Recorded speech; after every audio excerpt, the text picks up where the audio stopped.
नमस्कार, जय हिंद। मेरा नाम है लोकेश सिंह और आप सभी का स्वागत है एक बार फिर से स्कोर बेटर के यूट्यूब चैनल पर। तो जैसा कि आपको पता है, हम लोग यहाँ पर फोकस करें डिफेंस एग्ज़ाम्स को लेकर, और डिफेंस एग्ज़ाम में एक बहुत इंपॉर्टेंट पार्ट है, वो है आपका करंट अफेयर का। हमारी एक सीरीज़ है जिसका नाम है इम्पॉर्टेंट टॉपिक्स की सीरीज़, और ये सीरीज़ में हम लोग ध्यान देते हैं कि टू द पॉइंट आपको जल्दी से जल्दी चीज़ों को कवर करवाया जाए, और साथ ही साथ आपका ये टॉपिक किस तरह से आपके एग्जाम के लिए रिलेवेंट है, कैसे क्वेश्चंस बन सकते हैं, इन सब के ऊपर भी हम लोग यहाँ पर डिस्कशन कर सके। तो फाइनली आज जो हमारा टॉपिक है वो अभी रिसेंटली कुछ ही देर पहले इनॉग्रेट हुए एक स्टैचू को लेकर है। इस स्टैचू का नाम है स्टैचू ऑफ इक्वेलिटी। अभी तक आप लोगों ने स्टैचू ऑफ यूनिटी के बारे में पढ़ा था, आज हम लोग जानेंगे स्टैचू ऑफ इक्वेलिटी के बारे में। आखिर ये स्टैचू ऑफ इक्वेलिटी है क्या, किसके लिए समर्पित किया गया है। तो फाइनली आपको यहाँ पर इमेज देखकर पता चल गया होगा कि हम लोग किस टॉपिक के बारे में यहाँ पर चर्चा करने वाले हैं। अगर आप लोग डिफेंस के एग्जाम्स की तैयारी कर रहे हैं तो मैं आपसे कहना चाहूँगा कि हमारी रेगुलर बेसिस पर अब सीरीज शुरू होगी। ये सीरीज बीच में कुछ दिनों के लिए 3 से 4 दिनों के लिए रुक गई थी। उसके पीछे एक कारण था, क्योंकि हम लोग थोड़ा सा टेक्निकली यहाँ पर वीक हो गए थे। रीज़न था कि हमारा जो लैपटॉप था वो ख़राब हो गया था। अब फाइनली इस तरह की कोई भी प्रॉब्लम आपको देखने को नहीं मिलेगी। रेगुलर वीडियोज़ आपको यहाँ पर प्रोवाइड करवाई जाएंगी। तो चलिए, सबसे पहले जो भी लोग डिफेंस की तैयारी कर रहे हैं मैं उनसे ये चीज़ कहना चाहूँगा कि हमारी जो डिफेंस की सीरीज़ है, इस सीरीज़ में हम लोग फोकस करेंगे करंट अफेयर के टॉपिक को लेकर, और इसके अलावा आपका जो सब्जेक्ट बेस आपके जो टॉपिक्स होते हैं, मतलब कंप्लीटली जीएस के जो टॉपिक्स होते हैं, इनको लेकर। तो एक प्रॉपर एक टॉपिक को लेकर आपकी सीरीज चलेगी जिसमें आपका करंट अफेयर का टॉपिक कवर होगा, और एक सीरीज चलेगी आपके जिसमें आपका जीएस के टॉपिक्स कवर किए जाएंगे। इसके अलावा आपकी वोकैब की भी सीरीज शुरू की जाएगी। वोकैब की जो सीरीज होगी इसमें हम लोग कोशिश करेंगे वोकैब की जो सीरीज होगी इसमें हम लोग कोशिश करेंगे कि आपका idiom and phrases, one word substitution और एंटोनियम सिनोनिम्स, इनको कवर करें, ताकि रेगुलर बेसिस पर आपकी वोकैब का पार्ट भी आपका स्ट्रांग होता रहे। आपको पता है अच्छे से कि कहीं ना कहीं ये पार्ट बहुत ज़्यादा आता है सीडीएस और एनडीए के एग्ज़ाम में। तो यहाँ पर हम लोग जिन एग्ज़ाम्स के बारे में डिस्कशन करेंगे वो है हमारा सीडीएस का, सीडीएस के साथ साथ एनडीए का, क्योंकि अब ये दोनों एग्ज़ाम सेम डेट पर होते हैं। इसके अलावा सीएपीएफ का और एफकेट का, और हाँ, टेरिटोरियल आर्मी का भी। तो ये सारे एग्ज़ाम हम लोग यहाँ पे कवर करेंगे। इन एग्ज़ाम्स में ये सारी ही चीज़ें यहाँ पे कवर होती हैं। इसके अलावा एक सीरीज़ आपकी और चलाई जाएगी जो होगी आपकी क्वेश्चंस को लेकर। ये क्वेश्चंस आपके लिए प्रोवाइड करवाए जाएंगे क्विज़ की फॉर्म में। ये क्वेश्चंस आपको प्रोवाइड करवाए जाएंगे क्विज़ की फॉर्म में। तो फाइनली इस चीज़ के लिए तैयार हो जाइए। अब हम लोग पीछे नहीं हटेंगे, ना हम हटेंगे ना आपको पीछे हटने देंगे। तैयारी में पूरी तरह से मतलब लग जाइए अब, क्योंकि अप्रैल ज़्यादा दूर नहीं है, एग्ज़ाम लगभग लगभग आने ही वाला है। ठीक है, तो फाइनली अपने आज के टॉपिक की तरफ ज़रा ध्यान देते हैं। तो आज हम लोग बात कर रहे हैं स्टैचू ऑफ इक्वेलिटी के बारे में।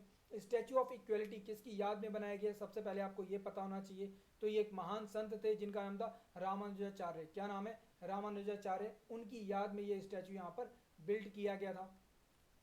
ठीक है, और आज ही इसका क्या किया गया, यहाँ पर इनॉग्रेशन किया गया है। ये विश्व की सबसे बड़ी बैठी हुई मूर्ति है, ध्यान रखना, ये विश्व की सबसे बड़ी सिटिंग स्टैचू है। अगर आपसे कोई पूछे तो आपको पता होना चाहिए कहाँ पर इस्टेब्लिश किया गया है। तो इसे इस्टेब्लिश किया गया है तेलंगाना में। ध्यान रखिएगा, इसे कहाँ पर इस्टेब्लिश किया गया है? तेलंगाना में इस्टेब्लिश किया गया है। ये चीज़ आपके लिए बहुत ज़रूरी है। हैदराबाद के पास एक जगह है जिसका नाम है शमशाबाद, जहाँ पर इसको इस्टेब्लिश किया गया। शमशाबाद का एरिया है वो कंप्लीट, जहाँ पर इस पूरे के पूरे हॉल को डेवलप किया गया है, जहाँ पर ऑडिटोरियम अवेलेबल करवाया जाएगा, लोगों को शिक्षाएं दी जाएंगी रामानुजाचार्य से जुड़ी हुई। ठीक है, उनका जो वेदों को लेकर जो दर्शन था उसके बारे में ज्ञान दिया जाएगा। ठीक है, एक कंप्लीट ऑडिटोरियम यहाँ पे बनाया गया है, एक डिजिटल गैलरी बनाई गई है, और इसके अलावा यहाँ पर एक लाइब्रेरी भी बनाई गई है जहाँ पर लोग जाकर एक स्टडी कर सकते हैं, और साथ ही साथ यहाँ पर विद्वानों को ज्ञान देने के लिए और जो स्टूडेंट्स आएंगे उनको ज्ञान देने के लिए भी यहाँ पर शालाएं बनाई गई हैं।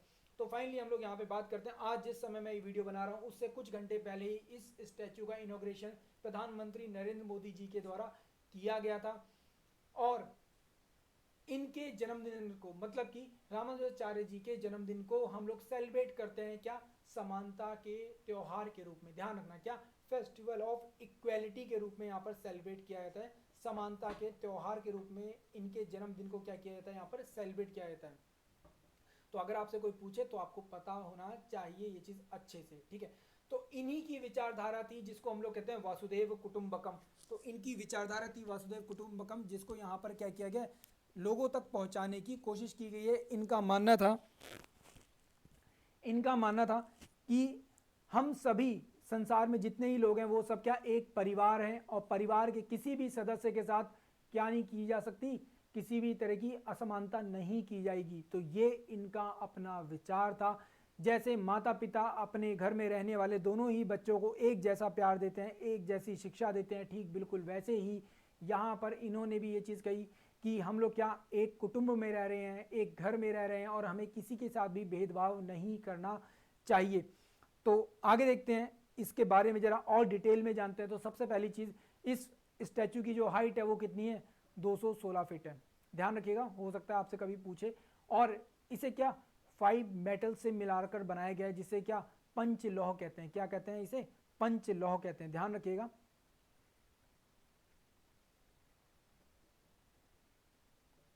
पंचलौह कहते हैं, ठीक है। जिसमें किन किन चीजों का इस्तेमाल किया गया, सोना, चांदी,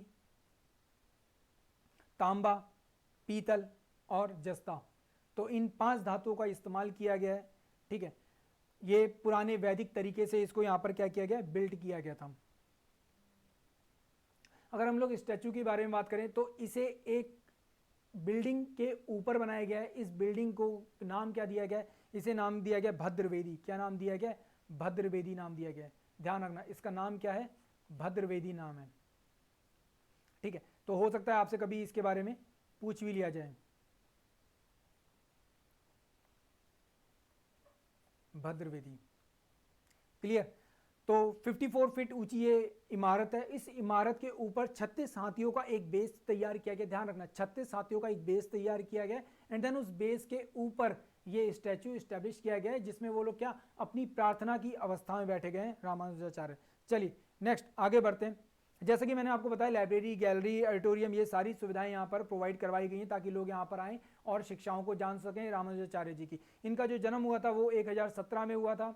ध्यान रखना, इनका जो जन्म हुआ था वो कहाँ क्या हुआ था, 1017 में हुआ था। कौन सी जगह थी, वो जगह थी श्री पेरम्बदूर। ध्यान रखना, क्या, श्री पेरम्बदूर, तमिलनाडु में इनका जन्म हुआ था, ठीक है। इनका जो इन्होंने मुख्य कार्य किए हैं वो क्या, वैदिक दर्शन को लेकर किए हैं और सोशल रिफॉर्म्स को लेकर काम किया है। मतलब कि सामाजिक सुधार को लेकर और वैदिक दर्शन को लेकर इनके मुख्य कार्य हैं जो इन्होंने यहाँ पर किए हैं।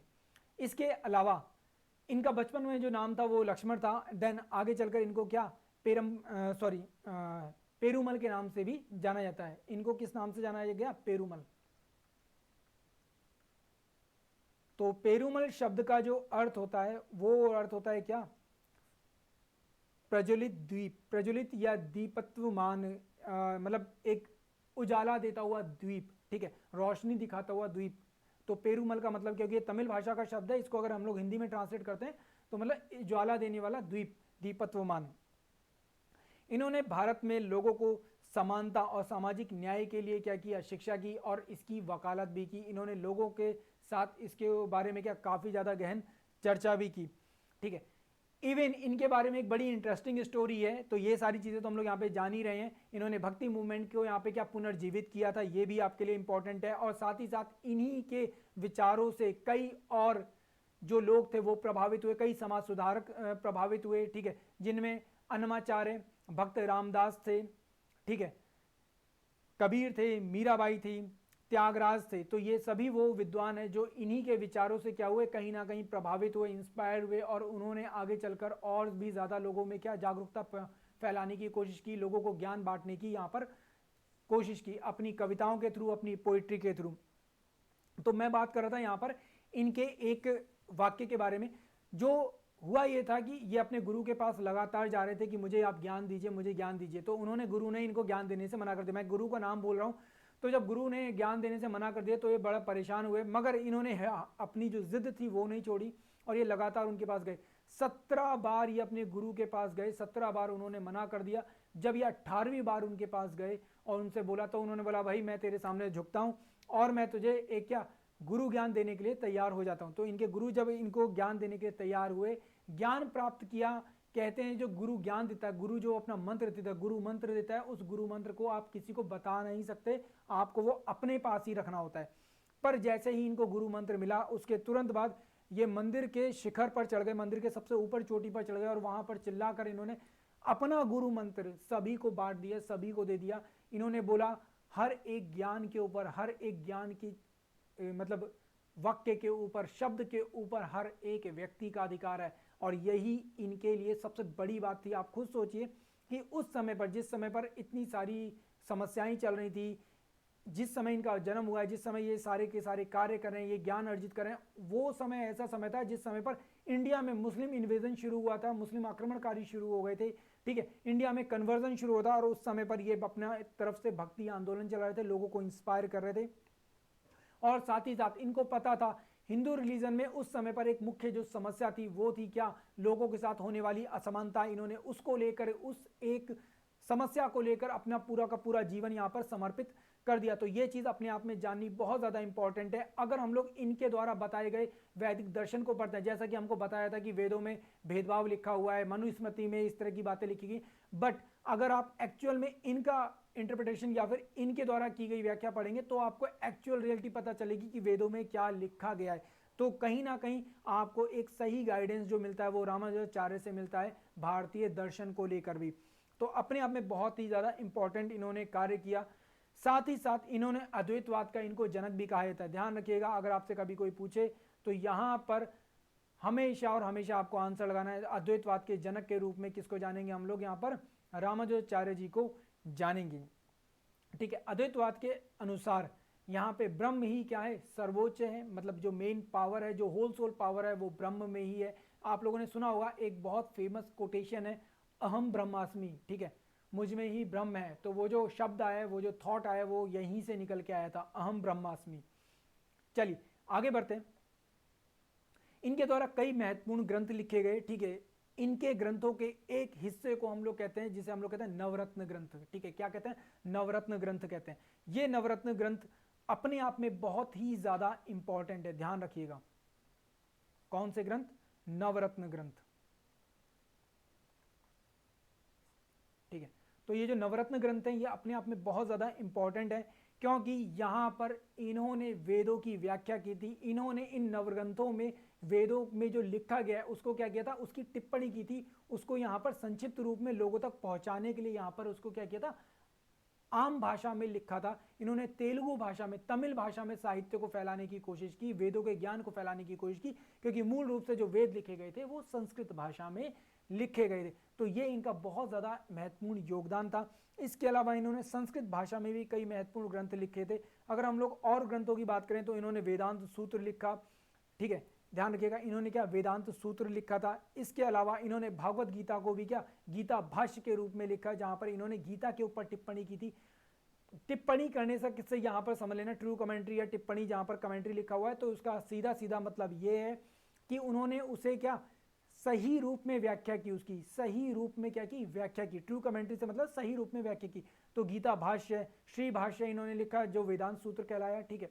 गीता भागवत गीता को इन्होंने गीता भाष्य के रूप में लिखा, ठीक है, जिसके ऊपर इन्होंने गीता के ऊपर टिप्पणी की थी, उसके ज्ञान को क्या साधारण भाषा में लोगों तक पहुंचाने की कोशिश की थी। इसके अलावा इन्होंने क्या वेदांत संग्रह भी लिखा था, ध्यान रखिएगा, क्या वेदांत संग्रह भी या वेदांत सार भी लिखा था, ठीक है। वेदांत सार और वेदांत संग्रह ये दोनों ही किताबें आती हैं जो यहां पर इन्होंने लिखी थी।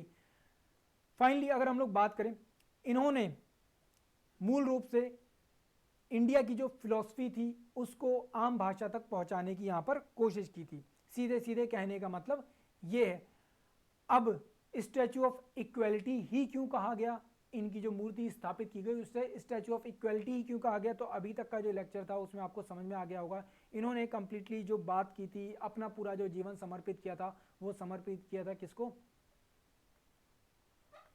समानता को। समानता मत सॉरी, यही होता है यार मार्कर के साथ। अपना पूरा जीवन समर्पित किया था किसके साथ? लोगों में समानता के विचारधारा को फैलाने के लिए। उन्होंने इसी सामाजिक न्याय और समानता की क्या की थी? वकालत की थी। ठीक है, तो इसीलिए इनके स्टैचू को स्टैचू ऑफ इक्वेलिटी कहा गया है। ध्यान रखिएगा, क्या कहा गया है? स्टैचू ऑफ इक्वेलिटी कहा गया है। इन्होंने ही क्या इस विचार को प्रतिपादन किया, इस विचार को लोगों तक पहुंचाया। वासुदेव कुटुंबकम, इसके बारे में मैंने आपको स्टार्टिंग में वीडियो में बता दिया है। वासुदेव कुटुंबकम मतलब ये पूरा ही विश्व क्या है? हमारा घर है, हमारा परिवार है। तो जैसे परिवार में किसी के साथ भेदभाव नहीं हो सकता, वैसे ही आप भी किसी के साथ भेदभाव यहाँ पर नहीं कर सकते। मंदिर में प्रवेश और इस तरह की जो समस्याएं थी, ये उन सभी समस्याओं को लेकर इन्होंने अपने क्या किए थे? विचार यहाँ पर लोगों के सामने रखे थे। चलिए, तो साथ ही साथ यहाँ पर इन्होंने सामाजिक न्याय, सांस्कृतिक, लैंगिक, शिक्षण, आर्थिक भेदभाव, इन सभी चीज़ों को लेकर यहाँ पर इन्होंने क्या किया था? अपने विचारों को रखा था। और अगर आप लोग भारतीय संविधान का अनुच्छेद 15 आर्टिकल 15 पढ़ोगे तो ये आर्टिकल 15 कंप्लीटली इन्हीं के विचारों से समर्पित है, इन्हीं के विचारों से जुड़ा हुआ है। इवन डॉक्टर भीमराव अंबेडकर भी ये चीज कहते थे कि भारतीय साहित्य अधूरा है श्री रामानुजाचार्य के ज्ञान के बिना। ध्यान रखिएगा, इवन खुद भीमराव अंबेडकर भी इस बात को मानते थे। और आज की अपनी स्पीच में श्री नरेंद्र मोदी जी ने भी इस बात को क्या किया था? टारगेट किया था, इस बात को लोगों के सामने रखा था। तो अगर आपको ये पूरा ज्ञान समझ में आया है, अगर आपको ये वीडियो पसंद आया है, करंट अफेयर के इस तरह के और भी वीडियोस अगर आप चाहते हैं तो प्लीज़ हमारे चैनल को सब्सक्राइब कीजिए। आप सबसे हाथ जोड़ के विनती है, अपना सहयोग हमको दीजिए। हमारा एक ही ऑब्जेक्टिव है कि आपका स्कोर बेटर हो, ताकि आपका फ्यूचर भी थोड़ा सा बेटर हो। मैं ये नहीं कहूँगा कि मार्क्स या मार्कशीट आपका फ्यूचर डिसाइड करता है, बट मैं ये ज़रूर कहूँगा उस मार्कशीट वाली लाइफ के बाद जो आपकी लाइफ है उसमें आपने कैसा परफॉर्म किया है वो ज़रूर मैटर करता है। इसीलिए मैं कहूँगा स्कोर बेटर ज़रूरी है आपके लिए। तो फाइनली अगर आपको वीडियो पसंद आए तो प्लीज़ लाइक शेयर ज़रूर कीजिए, कमेंट ज़रूर कीजिए और सब्सक्राइब ज़रूर कीजिए, ताकि हमें भी कुछ सपोर्टर्स मिल सके।